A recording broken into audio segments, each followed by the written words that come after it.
आज हम देखते हैं यूनिट 9 का यूजीसी नेट का सिलेबस है। यूनिट 9 निबंध से देखते हैं हम। निबंध को आज हम लाइन बाय लाइन देखेंगे और जो इम्पोर्टेंट पंक्तियां होंगी और इम्पोर्टेंट फैक्ट होगा वो सब हाईलाइट होगा। देखते हैं हम हमारे सिलेबस में टोटल कितने निबंध लगे हैं। तो टोटल 11 निबंध लगे हैं। कितने निबंध? 11 निबंध लगे हैं। आगे हम देखते हैं। पहला निबंध है भारत वर्षोन्नति कैसे हो सकती है। दूसरा दिल्ली दरबार दर्पण। तीसरा कविता क्या है। चौथा मेरे राम का मुकुट भीग रहा है। पांचवा संस्कृति और सौंदर्य। छठवां नाखून क्यों बढ़ते हैं। सातवां उत्तरा फाल्गुनी के आसपास। आठवां शिव मूर्ति। नौवां शिव शंभू के चिट्ठे। 10वां मजदूरी और प्रेम। 11वां उठ जाग मुसाफिर। हमारे सिलेबस में टोटल 11 निबंध लगे हैं जिसको हम डेली एक एक निबंध करके लाइन बाय लाइन देखेंगे और जो इम्पोर्टेंट पंक्ति या फैक्ट होगा वो सब हाईलाइट मिलेगा। चलिए देखते हैं आज हम अपना पहला निबंध भारत वर्षोन्नति कैसे हो सकती है। आज का हमारा निबंध है भारत वर्षोन्नति कैसे हो सकती है। इसका प्रकाशन वर्ष हुआ 1884 ईस्वी में। नोट डाउन कर लीजिए। लेखक किसके हैं? भारतेंदु हरिश्चंद्र, जिसका जन्म हुआ 1850 ईस्वी में। भारत वर्षोन्नति कैसे हो सकती है, इसका प्रकाशन हुआ 1884 में और इसके लेखक हैं भारतेंदु हरिश्चंद्र और ये आर्य देशोपकारिणी सभा में ये भाषण हुआ था और इसके लेखक है भारतेंदु हरिश्चंद्र, जिनका जन्म हुआ था 1850 ईस्वी में। आगे हम निबंध को पूरा लाइन बाय लाइन पढ़ेंगे। देखते हैं। आज बड़े आनंद का दिन है कि छोटे से नगर बलिया में हम इतने मनुष्यों को एक बड़े उत्साह से एक स्थान पर देखते हैं। इस अभागे आलसी देश में जो कुछ हो जाए वही बहुत है। बनारस ऐसे ऐसे बड़े नगरों में जब कुछ नहीं होता तो हम यह ना कहेंगे कि बलिया में जो कुछ हमने देखा वह बहुत ही प्रशंसा के योग्य है। इस उत्साह का मूल कारण जो हमने खोजा तो प्रकट हो गया कि इस देश के भाग्य से आजकल यहाँ हमारा समाज ही एकत्र है। रॉबर्ट साहब बहादुर ऐसे कलेक्टर जहाँ हूँ, नोट कर लीजिएगा, रॉबर्ट साहब बहादुर जहाँ हो वह क्यों ना वहाँ क्यों ना ऐसा समाज हो। जिस देश और काल में ईश्वर ने अकबर को उत्पन्न किया था उसी में अबुल फजल, बीरबल, टोडरमल को भी उत्पन्न किया। यहाँ रॉबर्ट साहब अकबर हैं तो मुंशी चतुर्भुज सहाय, मुंशी बिहारी लाल साहब आदि अबुल फजल और टोडरमल हैं। हमारे हिंदुस्तानी तो रेल की गाड़ी है। ये हमारे यूजीसी नेट के PYQ में आ चुका है। हमारे हिंदुस्तान तो रेल की गाड़ी है किस निबंध से लिया गया है। तो भारत वर्षोन्नति कैसे हो सकती है। यद्यपि फर्स्ट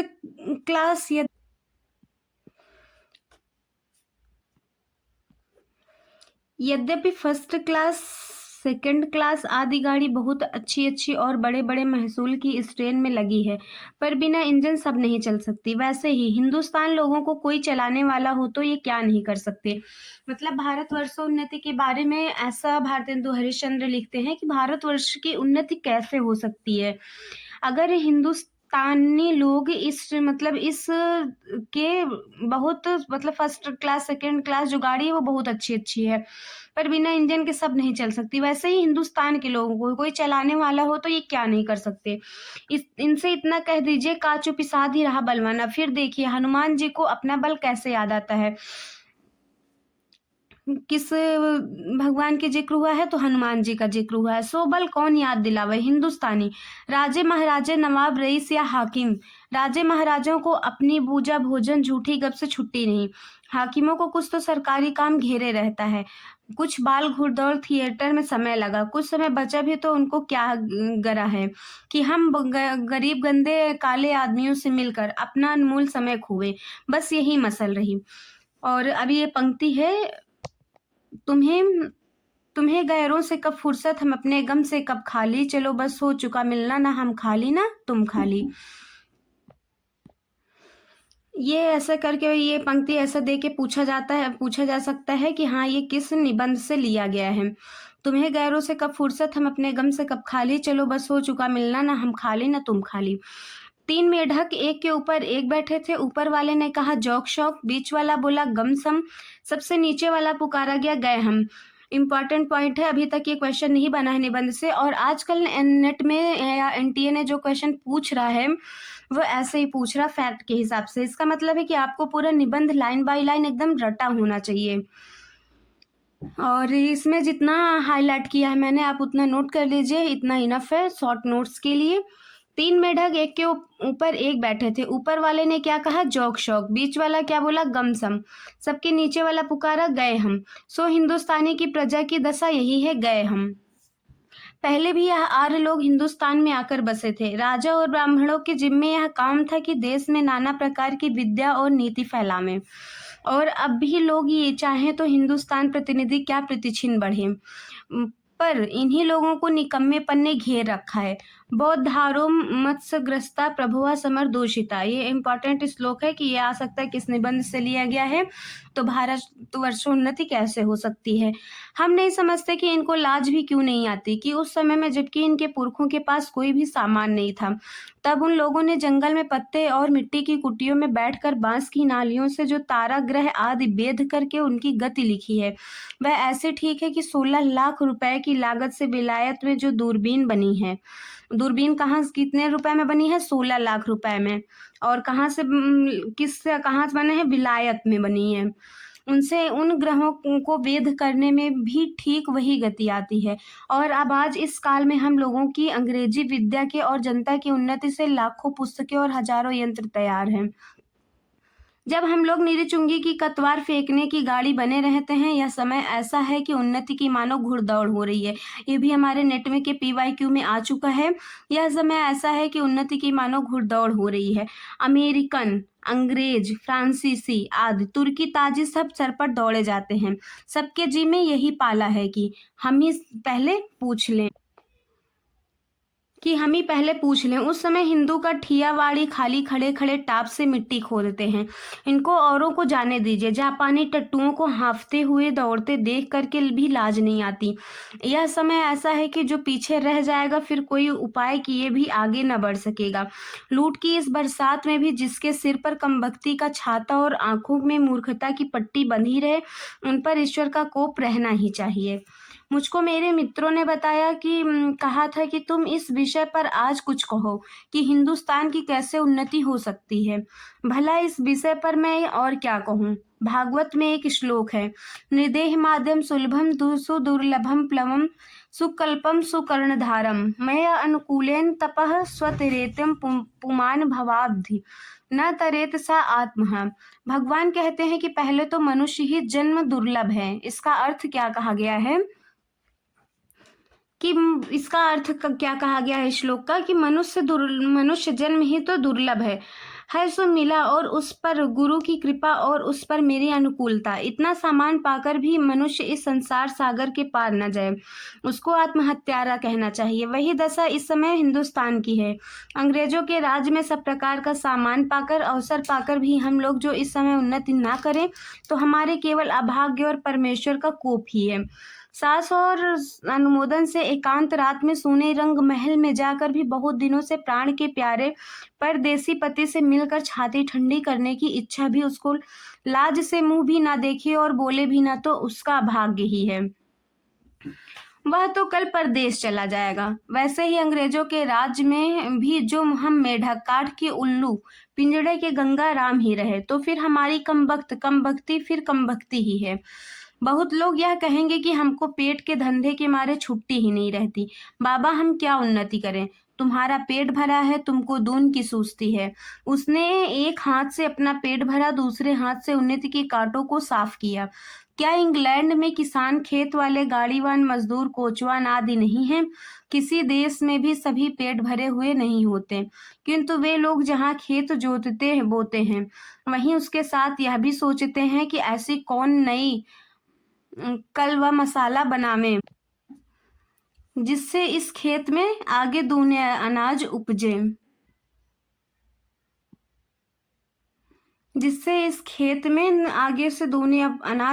विलायत में गाड़ी के कोचवान भी आकर अखबार पढ़ते हैं। जब मालिक उतरकर किसी दोस्त के यहाँ गया, उसी समय कोचवान ने गद्दी के नीचे से अखबार निकाला। यहाँ उतनी देर कोचवान हुक्का पिएगा या गप करेगा, सो गप भी निकम्मी। वहाँ के लोग गप ही में देश के प्रबंध छांटते हैं। सिद्धांत यह कि वहाँ के लोगों का यह सिद्धांत है कि एक छिन्न भी व्यर्थ ना जाए। उसके बदले यहाँ के लोगों को जितना निकम्मापन हो उतना ही बड़ा अमीर समझा जाता है।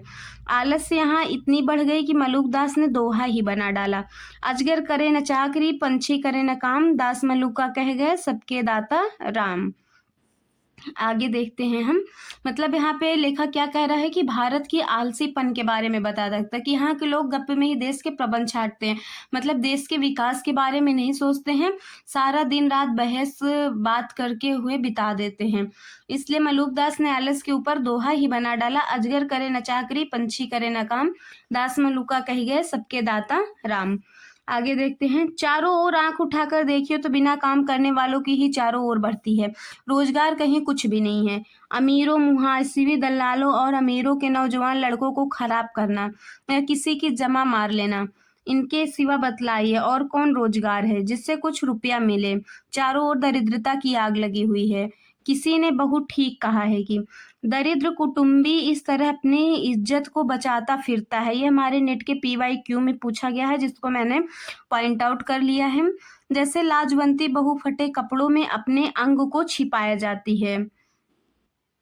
जैसे दरिद्र कुटुंब इस तरह अपनी इज्जत को बचाता फिरता है, जैसे लाजवंती बहू अपने कुटुंब को, अपने अंग को छिपाई जाती है। वही दशा हिंदुस्तान की है। दुर्मम मुर्दम शुमारी का रिपोर्ट देखने से स्पष्ट होता है कि मनुष्य दिन दिन यहाँ बढ़ते जाते हैं और रुपया दिन दिन कमती होता जाता है।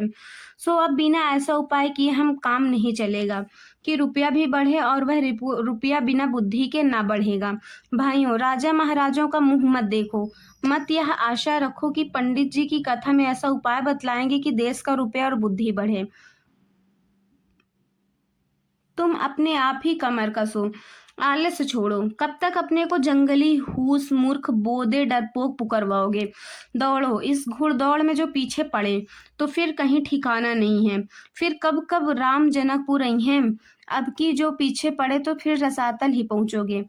जब पृथ्वीराज को कैद करके गोर ले गए तो शहाबुद्दीन के भाई गयासुद्दीन से किसी ने कहा कि वह शब्द भेदी बाण बहुत अच्छा मारता है। अब यहाँ पे शब्द भेदी बाण का जो जिक्र हुआ है वो किसके बारे में कहा गया? पृथ्वीराज को जब कैद करके मोहम्मद गोरी ले गए थे, वहां का युद्ध के हिस्ट्री की बात कर रहे हैं। तो शुहाबुद्दीन के भाई गयासुद्दीन से किसी ने कहा कि वह शब्दभेदी बाण बहुत अच्छा मारता है। एक दिन सभी नियत हुई और 7 लोहे के तावे बाण से फोड़ने को रखे गए। पृथ्वीराज को लोगों ने पहले से ही अंधा कर दिया था।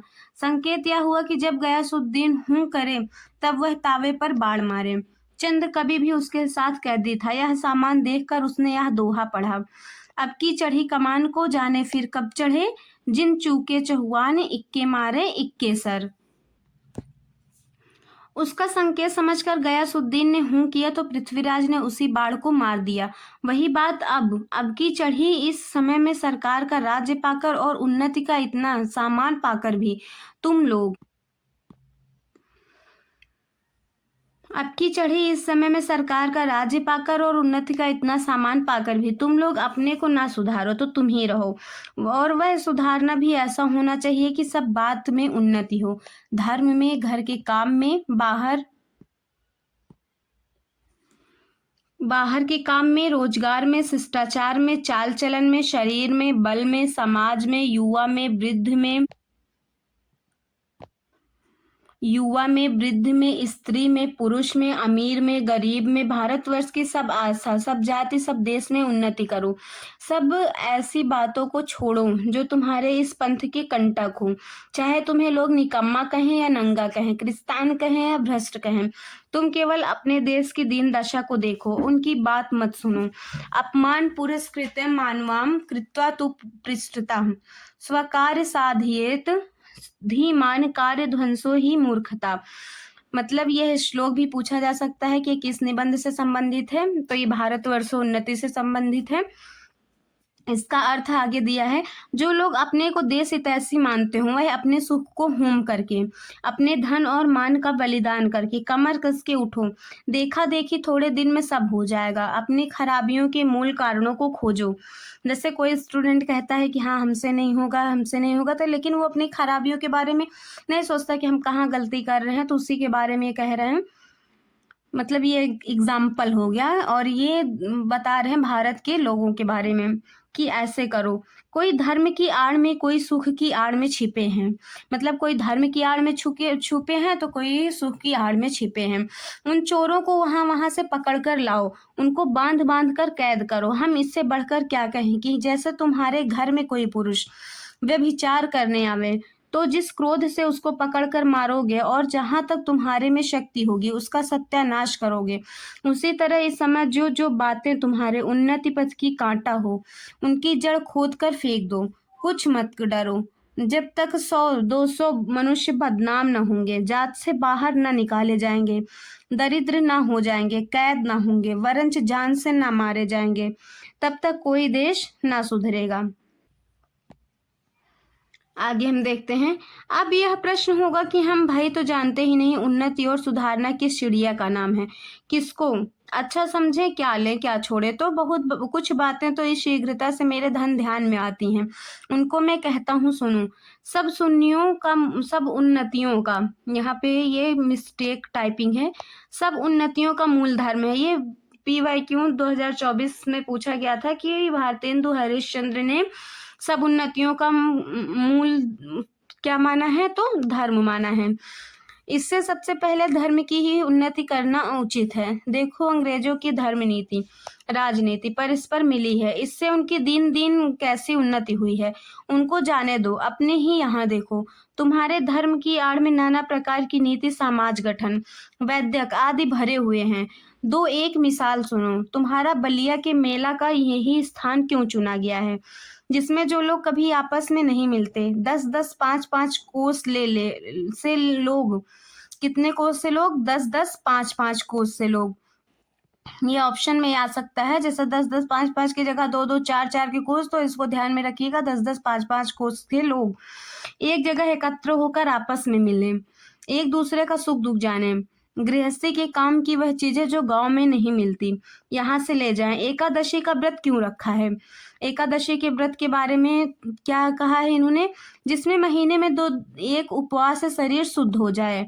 और गंगा जी नहाने जाते हैं, पहले पानी सिर पर चढ़ाकर तब पैर पर डालने का विधान क्यों है। अब देखिए, जैसे कोटेशन आ जाता है नेट के PYQ में, या क्वेश्चन बनाते हैं इससे कि पहले पानी पैर से सिर कर तक डालने का विधान है, तो पहले पानी सिर पर चढ़ाकर पैर पर डालने का विधान क्यों है, तो कंफ्यूजन नहीं होगा। जिससे तलुए से गर्मी सिर पर चढ़कर विकार न उत्पन्न करे। दिवाली किस लिए मनाया जाता है, इसी हेतु है किसी बहाने साल भर में एक बार तो सफाई हो जाए। होली इसी हेतु है कि बसंत की बिगड़ी हवा स्थान स्थान पर अग्नि जलने से स्वच्छ हो जाए। यही त्योहार की ही तुम्हारी म्यूनिसिपैलिटी है। ऐसे ही सब पर्व, सब तीर्थ व्रत आदि में कोई हिकमत है। उन लोगों में ने धर्म नीति और समाज नीति को दूध पानी की भांति मिला दिया है। खराबी जो बीच में हुई है वह यह है कि उन लोगों ने ये धर्म क्यों मानने लिखे थे, इसका लोगों ने मतलब नहीं समझा और इन बातों को वास्तविक धर्म मान लिया। आगे देखते हैं। भाइयों, वास्तविक धर्म तो केवल परमेश्वर के चरण कमल का भजन है। जैसे यहाँ से क्वेश्चन बन सकता है कि भारतेंदु हरिश्चंद्र ने भारतवर्षोन्नति निबंध में वास्तविक धर्म किसको माने हैं, तो परमेश्वर के चरण कमल का भजन है। ये तो सब समाज धर्म है जो देश काल के अनुसार शोधे और बदले जा सकते हैं। दूसरी खराबी यह हुई कि उन्हीं महात्मा बुद्धिमान ऋषियों के वंश के लोगों ने अपने अब दादों का मतलब न समझकर बहुत से नए नए धर्म बनाकर शास्त्रों में धर दिए। बस सभी तिथि व्रत और सभी स्थान तीर्थ हो गए। सो इन बातों को अब एक बार आंख खोलकर देख और समझ लीजिए कि फलानी बात उन बुद्धिमान ऋषियों ने क्यों बनाई और उनमें देश और काल के अनुकूल उपकारी हों उनका ग्रहण कीजिए। बहुत सी बातें जो समाज विरुद्ध मानी जाती है किंतु धर्मशास्त्रों में जिनका विधान है उनको मत चलाइए। जैसा जहाज का सफर, विधवा विवाह आदि लड़कों की छोटेपन ही में शादी करके उनका बल बीरज आयुष सब मत घटाइए। आप उनके माँ बाप हैं या शत्रु हैं, वीर उनके शरीर में पुष्ट होने दीजिए। नून तेल लकड़ी की फिक्र करने की बुद्धि सीख लेने दीजिए, तब उनका पैर काठ में डालिए। मतलब कि इसमें भारतेंदु हरिश्चंद्र ने बताया है कि जो भारत के लोग हैं वो विवाह को सर्वोपरि मानते हैं। वो मतलब पढ़ाई नहीं की, सक्सेस नहीं मिली, लेकिन शादी कर दो, ये ऐसी थिंकिंग रखते हैं कि मतलब विवाह हो जाए उसी में अपना सारी सफलता मानते हैं। आगे हम देखते हैं। कुलीन प्रथा, बहुविवाह आदि को दूर कीजिए, लड़कियों को भी पढ़ाइए, किंतु इस चाल में नहीं कि जैसे आजकल पढ़ाई जाती हैं, जिससे उपकार के बदले बुराई होती है। ऐसे चाल में उनको शिक्षा दीजिए कि वह अपना देश और कुल धर्म सीखें, पति की भक्ति करें और लड़कों को सहज में शिक्षा दें। वैष्णव शास्त्र इत्यादि नाना नाना प्रकार के लोग आपस में बैर छोड़ दें। यह समय इन झगड़ों का नहीं, हिंदू जैन मुसलमान सब आपस में मिलिए, ताकि में कोई चाहे ऊंचा हो चाहे नीचा हो, जाति में कोई चाहे ऊंचा हो चाहे नीचा हो, सबका आदर कीजिए। जो जिस योग्य हो उसे वैसा मानिए। छोटी जाति के लोगों का तिरस्कार करके उनका जी मत तोड़िए। सब लोग आपस में मिलिए। मुसलमान भाइयों को भी उचित है कि इस हिंदुस्तान में बसकर वे लोग हिंदुओं को नीचा समझना छोड़ दें, ठीक भाइयों की भांति हिंदुओं से बर्ताव करें। ऐसी बात जो हिंदुओं का जी दुखाने वाली हो ना करें। घर में आग लगे सब जिठानी देवरानी को आपस का डाह छोड़कर एक साथ वह आग बुझानी चाहिए। यहाँ पे झगड़ा होगा बट यहाँ पे थोड़ा मिसप्रिंट है, आग बुझानी चाहिए। जो बात हिंदुओं का नहीं मयस्सर है वह धर्म के प्रभाव से मुसलमानों को सहज प्राप्त है। उनके जाति नहीं, खाने पीने में चौका चूल्हा नहीं, विलायत जाने में रोक टोक नहीं। फिर भी बड़े ही सोच की बात है कि मुसलमानों ने अभी तक अपनी दशा कुछ नहीं सुधारी। अभी तक बहुतों को यही ज्ञात है कि दिल्ली लखनऊ की बादशाह कायम है। यारों वे दिन गए जब आलस्य, हर धर्मी या सब छोड़ो, चलो हिंदुओं के साथ तुम भी दौड़ो, एक एक दो होगे। पुरानी बातें दूर करो। मीर हसन इंदर सभा पढ़ाकर छोटेपन ही से लड़कों का सत्यानाश मत करो। होश संभाला नहीं कि पढ़ी फारसी चुस्त कपड़ा पहनना और गजल गुनगुनाए।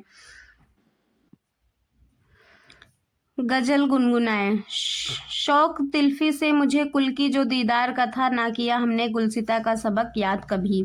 आगे देखते हैं। भला सोचो कि इस हालत में बड़े होने पर वे लड़के क्यों न बिगड़ेंगे। अपने लड़कों को ऐसी किताबें छूने भी मत दो। अच्छी से अच्छी उनको तालीम दो। पेंशन और वजीफे या नौकरी का भरोसा छोड़ो। लड़कों को रोजगार सिखलाओ, विलायत भेजो। छोटेपन से मेहनत करने की आदत दिलाओ। 100 महलों के लाड प्यार दुनिया से बेखबर रहने की राह मत दिखलाओ।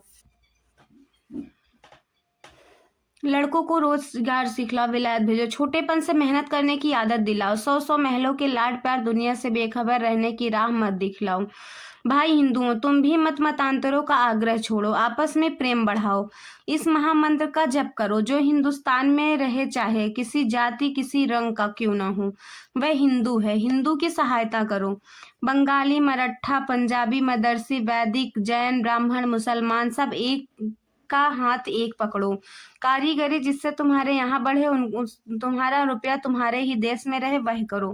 देखा और हजार धारा होकर गंगा समुद्र में मिली है, वैसे कि तुम्हारी लक्ष्मी हजार तरह से इंग्लैंड, फ्रांसीसी, जर्मनी, अमेरिका को जाती है। दिया सलाई ऐसी तुच्छ वस्तु भी वहीं से आती है।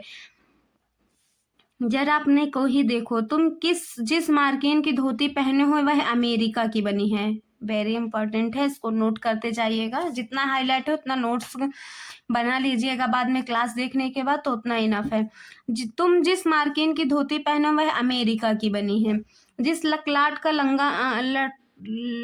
का तुम्हारा अंगा है वह इंग्लैंड का है। इससे भी याद कर सकते हो, मार्किन अमेरिका रा दोनों में आ रहा है, और लकलाट का अंगा जो तुम्हारा इंग्लैंड अंगा दोनों में आ रहा है।